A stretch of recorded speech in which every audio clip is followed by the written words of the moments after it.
अस्सलाम वालेकुम।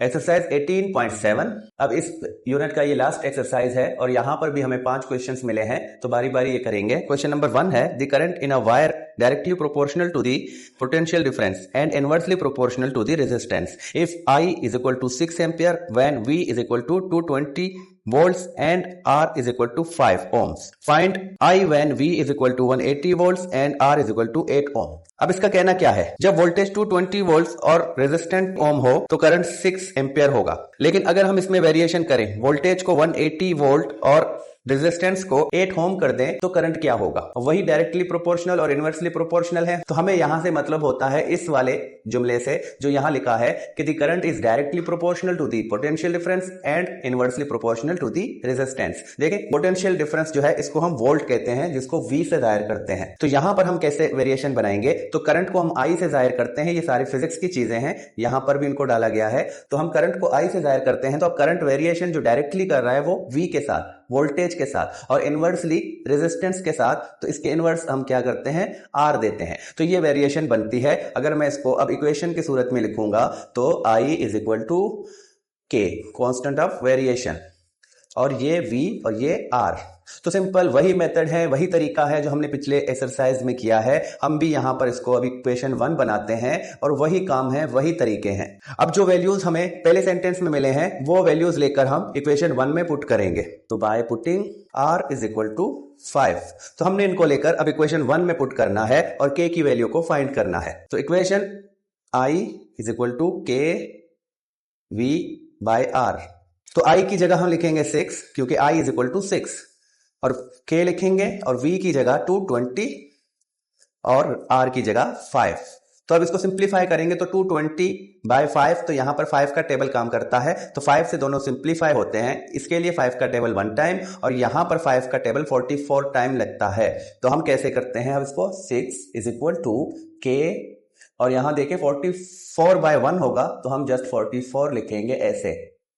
अब मैंने इसको 6 की तरफ शिफ्ट करना है, तो 6 बाय 44 बनेगा। तो इसको मजीद सिंप्लीफाई करेंगे, देखें K इज इक्वल टू, अब यहां भी ये 2 से डिवाइड होते हैं, तो इसके लिए 2 का टेबल 3 टाइम और इसके लिए 2 का टेबल 22 टाइम।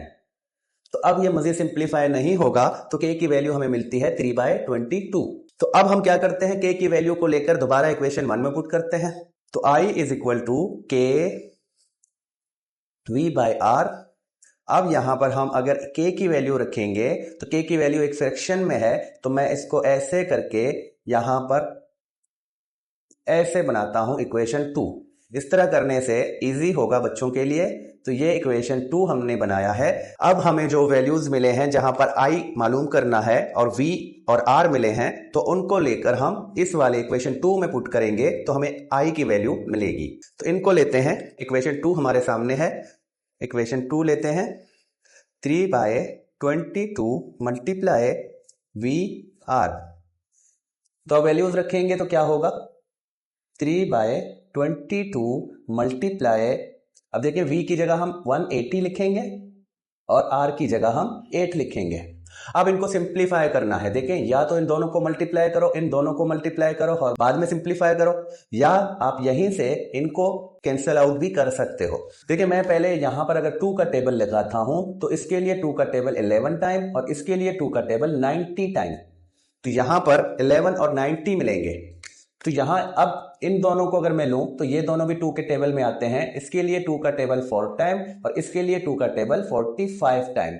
अब देखिए ये मैंने कैंसिल आउट किए हैं, यहां से अब ये कैंसिल हो गए, तो 45 जस्ट इसकी जगह आया है और यहां से अब 4 आया, यहां पर अब 11 और यहां पर 3। तो इनको एक दफा लिखेंगे ताकि हमें आसानी हो। तो 3 ये वाला और यहां से 11 बचा, यहां से अब 45 और यहां से 4। तो अब ये मजीद सिंप्लीफाई इस तरह नहीं होंगे, तो हम इन दोनों को जब मल्टीप्लाई करें तो 45 को 3 टाइम मल्टीप्लाई करने से हमें मिलेगा 135 और 11 को 4 टाइम मल्टीप्लाई करें तो 44। अब हमारा जो बुक में आंसर डेसिमल में है, तो डेसिमल आप चाहें तो 135 को 44 से डिवाइड करें या आप कैलकुलेटर से चेक करें। तो हम कैलकुलेटर से यहां पर लिखेंगे, जो हमें आंसर मिला है कैलकुलेटर से वो है 3.07 एम्पियर। तो इस तरह ये क्वेश्चन नंबर 1 जो है ये कंप्लीट हो जाता है। देखिए सारा वही तरीका है, वही मेथड है जो हम पूरे यूनिट में करते आ रहे हैं।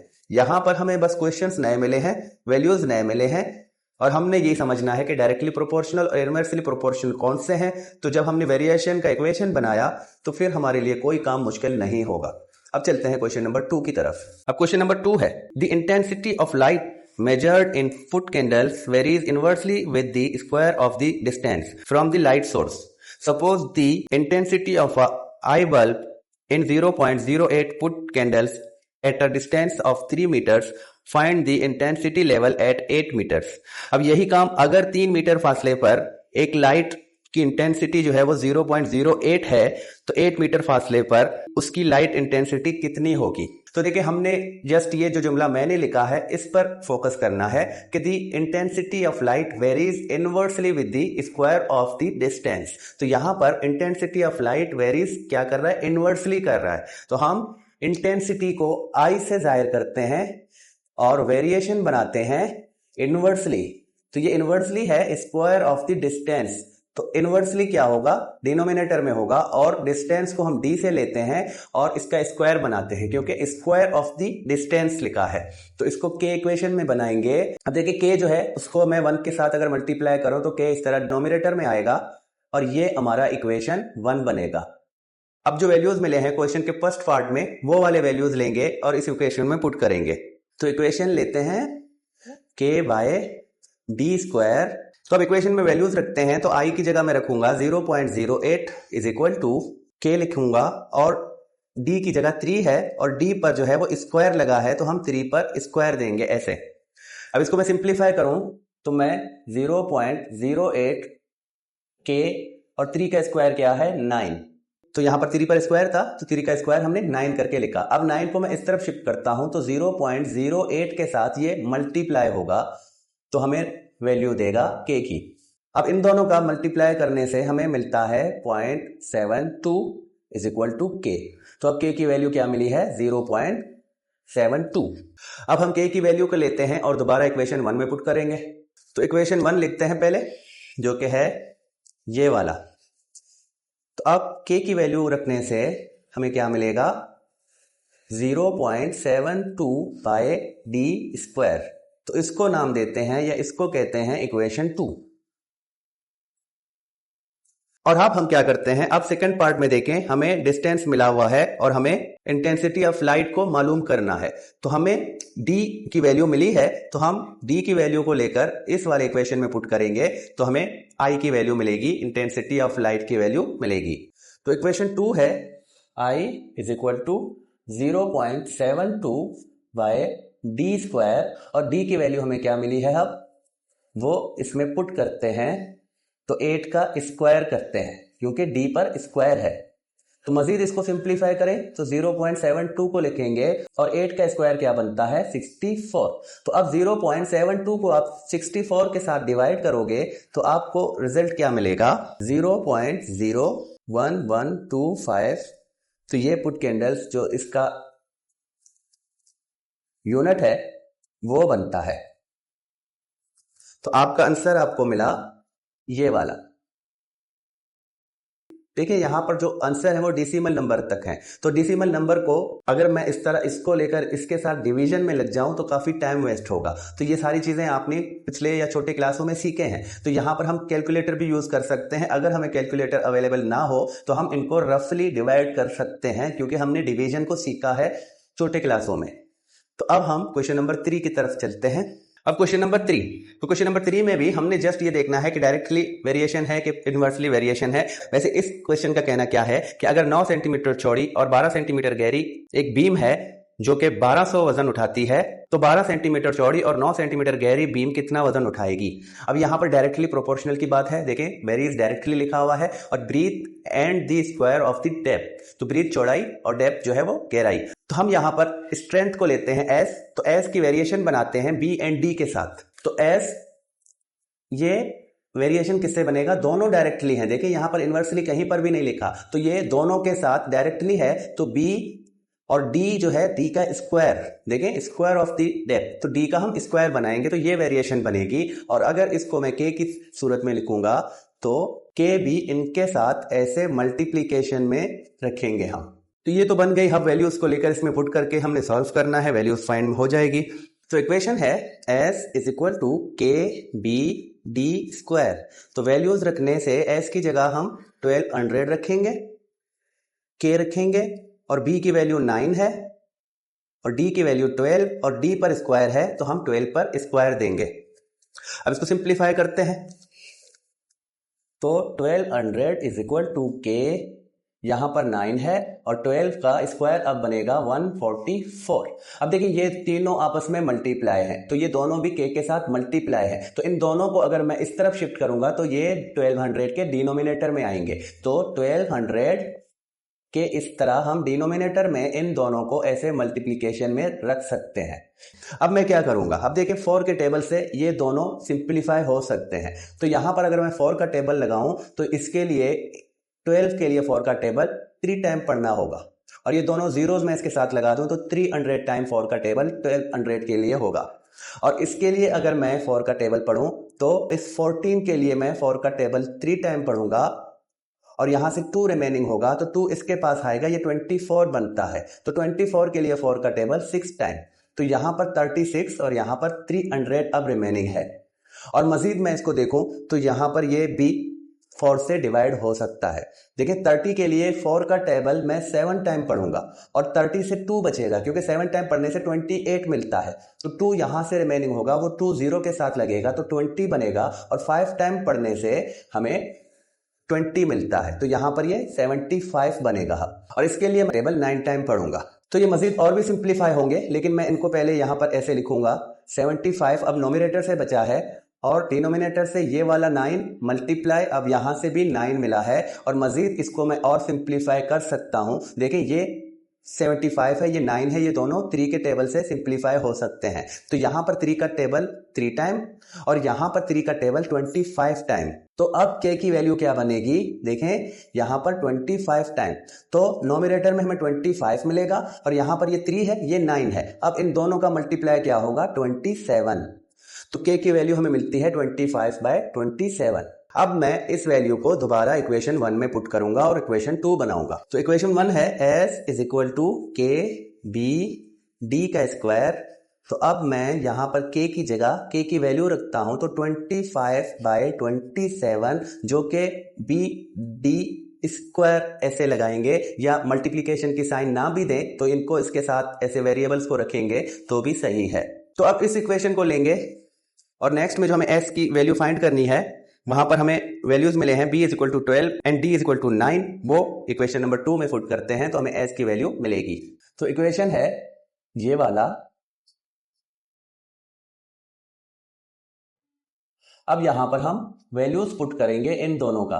तो s इज इक्वल टू 25/27, तो b की वैल्यू क्या मिली है 12 और d की वैल्यू मिली है 9 और 9 पर मैं स्क्वायर दूंगा क्योंकि d पर स्क्वायर है। अब इसको सिंप्लीफाई करना है तो s is equal to 25/27 multiply 12 ये वाला और मल्टीप्लाई, अब 9 का स्क्वायर क्या बनता है 81। तो ये डिनोमिनेटर में है 27 और यहां पर 81 है तो ये दोनों 27 से सिंप्लीफाई हो सकते हैं। इसके लिए 27 का टेबल 1 टाइम और इसके लिए 27 का टेबल 3 टाइम। तो अब हमारे पास क्या बनेगा, हमें देखिए यहां पर 1 तो मतलब के कोई नहीं, तो अब ऐसे बनेगा हमारा और इन तीनों को मल्टीप्लाई करें तो हमें s की वैल्यू मिलती है। अब देखिए ये तीनों आपस में मल्टीप्लाई है तो इन दोनों का मल्टीप्लाई अगर करोगे तो 12 टाइम 25 ये 300 होंगे और 300 को 3 से मल्टीप्लाई करो तो मिलेंगे 900। तो इस तरह जो स्ट्रेंथ है वो 900 मिलेगा हमें पाउंड्स में। तो क्वेश्चन नंबर 3 भी कंप्लीट। अब क्वेश्चन नंबर 4 की तरफ चलते हैं। तो क्वेश्चन नंबर 4, अब यहां पर labour cost varies jointly as the number of worker and the day. तो डे और नंबर ऑफ वर्कर के साथ जो लेबर कॉस्ट है वो डायरेक्टली वेरीज करता है। देखिए सिर्फ वेरीज लिखा है तो ये डायरेक्टली वेरीज होगा, अगर इनवर्सली का होता तो वो इनवर्सली लाजम लिखा होता। तो वेरिएशन कैसे बनेगी, देखिए लेबर कॉस्ट के लिए मैं सी लेता हूं और नंबर ऑफ वर्कर के लिए n और डे के लिए d। तो ये जो लेबर कॉस्ट c है ये c डायरेक्टली वेरिएशन करता है नंबर ऑफ वर्कर तो n और डे तो d। तो ये इस तरह वेरिएशन बनता है और मैं इसको k के इक्वेशन में लिखूं तो c is equal to k and d। तो ये इक्वेशन 1 बनता है। अब जो वैल्यूज मिले हैं वो पुट करते हैं। देखिए क्वेश्चन क्या बता रहा है कि अगर 100 मजदूर 15 दिन में 9,000 रुपए खर्च करते हैं, तो अब मजदूर जो है वो 300 हो गए और दिन भी 20 हो गए, तो 300 मजदूर 20 दिनों में कितना खर्च करते हैं, इसी रेशियो से हमने इसको फाइंड करना है। तो इक्वेशन है C इज इक्वल टू के एन डी। अब इसमें अगर हम ये वैल्यूज पुट करें तो C की जगह 9000 इज इक्वल टू के और n की जगह 100, D की जगह 15। तो ये सारे मल्टीप्लाई में है, तो मैंने इस तरह इनको ब्रैकेट में रखा है। अब ये दोनों जो है के साथ मल्टीप्लाई में है, तो इनको अगर मैं 9000 की तरफ ले जाऊं तो ये डिवीजन में होंगे, तो इसको मैं ऐसे करके लिखता हूं 100 मल्टीप्लाई 15 इज इक्वल टू के। अब इनको सिंप्लीफाई करो तो ये दोनों जीरो इन दोनों जीरोस के साथ कैंसिल आउट होते हैं, तो यहां पर अब 1 हुआ खत्म। तो यहां 15 है, यहां पर 90 है, तो 15 का टेबल यहां 1 टाइम और यहां पर 6 टाइम, तो k की वैल्यू क्या बनती है, 6 बनती है। तो अब k की वैल्यू को लेकर हम इक्वेशन 1 में पुट करते हैं। तो इक्वेशन 1 है C is equal to K and D। तो अब इक्वेशन 2 क्या बनती है, C is equal to k की वैल्यू 6 है, तो 6 को इन दोनों वेरिएबल्स के साथ ऐसे लगाते हैं, तो ये बनता है इक्वेशन 2। अब नेक्स्ट वैल्यूज जो हमारे पास हैं, जिसमें n 300 है और d जो है 20 है, तो वो लेते हैं इक्वेशन 2 में पुट करते हैं। तो इक्वेशन 2 है C is equal to 6 and D। तो 6 लिखा, n की जगह क्या है 300, तो ऐसे भी करके लिख सकते हैं हम, क्योंकि अब ये मल्टीप्लाई है और d की जगह हमें मिला है 20, तो इनको मल्टीप्लाई करना है सिंपल तरीके से। अब देखें यहां पर 3 जीरोज हैं और ये 3 जीरो साइड में है, तो इन तीनों जीरोस को मैं ऐसे रखूंगा और फिर ये जो नंबर्स हैं अब इनको मल्टीप्लाई करता हूं। 2 को 3 के साथ मल्टीप्लाई करूं 6 और 6 को इस 6 के साथ मल्टीप्लाई करता हूं तो 36, और वो 36 मैं इस तरफ लेफ्ट हैंड साइड में रखता हूं, तो ये बनेगा 36,000। तो C मतलब के लेबर कॉस्ट जो है यहां पर क्या बनेगा 30,000। तो इसी तरह ये क्वेश्चन नंबर 4 कंप्लीट हो जाता है। लास्ट क्वेश्चन है, उसकी तरफ चलते हैं। अब क्वेश्चन नंबर 5, और यहां पर सेल टैक्स की बात हो रही है कि अगर एक कार हमने 20 लाख में खरीदा है तो उस पर जो सेल टैक्स लगा है वो 40,000 लगा है। अब अगर मैं एक कार 28 लाख में खरीदूंगा तो उस पर सेल टैक्स कितना बनेगा। तो यहां पर जो सेल टैक्स है वो डायरेक्टली वेरीज है प्राइस ऑफ कार के साथ, क्योंकि कार की प्राइस जितनी बढ़ेगी टैक्स उतना ज्यादा होगा। तो यहां पर एक वैल्यू बढ़ेगी तो दूसरी भी बढ़ेगी, तो ये डायरेक्टली वेरीज है। तो अब यहां पर सिंपल से हम इसको बनाते हैं। तो सेल टैक्स के लिए मैं लेता हूं T, और ये डायरेक्टली वेरिएशन है प्राइस ऑफ कार, तो मैं इसको P करूंगा। देखिए आप जो भी अल्फाबेट ले सकते हो, यहां पर अल्फाबेट की पाबंदी नहीं है। तो वेरिएशन को अब कांस्टेंट ऑफ वेरिएशन में लिखेंगे, तो T is equal to K and P। अब सिंपल से हमने T एंड P की वैल्यू को पुट करना है इसमें जो हमें मिले हैं। तो बाय पुटिंग T की वैल्यू मिली है 40,000 एंड प्राइस ऑफ कार इसकी वैल्यू है 20 लाख इन इक्वेशन 1, और ये हमारा इक्वेशन 1 है। तो T इज इक्वल टू के P। तो अब क्या करते हैं, इस इक्वेशन में ये वैल्यूज रखते हैं। तो T की जगह मैं 40,000 रखता हूं इक्वल K, और P की वैल्यू मैं ब्रैकेट में रखता हूं क्योंकि K के साथ ये मल्टीप्लाई है 20 लाख। K के साथ जब ये मल्टीप्लाई है तो यहां आकर डिवीजन में कन्वर्ट होगा। तो अब मैं लेफ्ट हैंड साइड में K लिखूंगा और ये वाला अपनी साइड में लिखूंगा, क्योंकि यहां पर अब ये शिफ्ट हुआ है, तो ये शिफ्ट हुआ है तो ये 40,000 के डिनोमिनेटर में आएगा।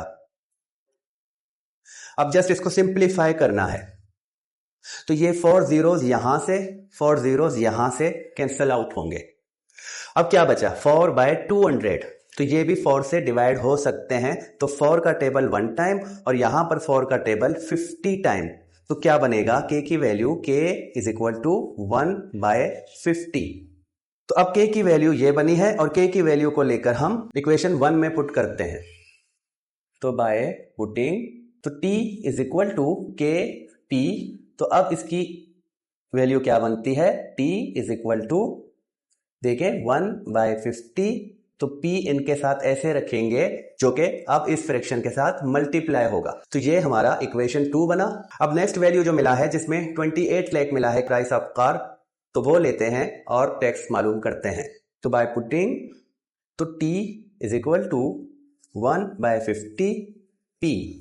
तो अब मैं P की जगह इसकी वैल्यू को रखूं तो 1/50 यहाँ पर ये वैल्यू रखेंगे 28 लाख।